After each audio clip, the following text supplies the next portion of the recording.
How powerful is a majority leader in Ghana's democracy? As powerful as you make yourself. That's what I say. As powerful as you make yourself.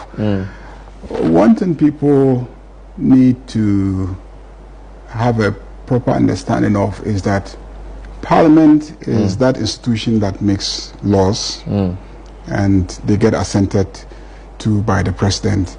But beyond just making laws, the legislature is to oversee the institutions of government and even the judiciary.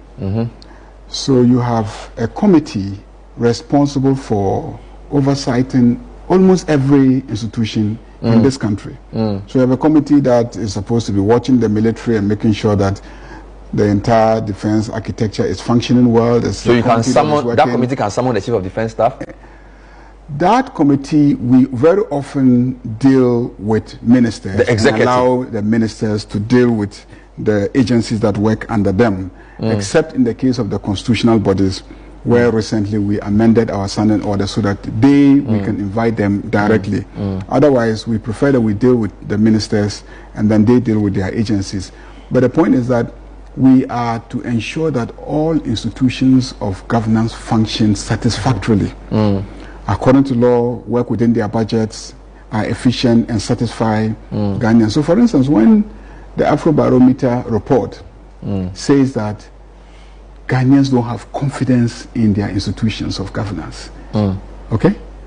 That is an indictment of Parliament, of the legislature, because it means that the body responsible for oversight of these institutions to ensure that they function properly and satisfactorily is not doing its job well.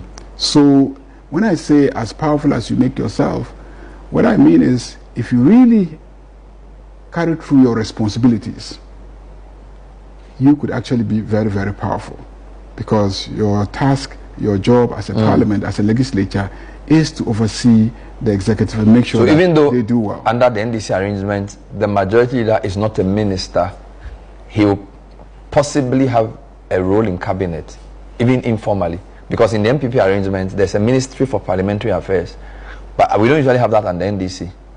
Yes, first and foremost because we want to reduce the number of ministries. Officers that can function effectively and satisfactorily without being called ministries should do so. There's no need. And I've never been a believer in a majority leader wanting to be called a minister as well, because... You think it's a demotion? Not that it is a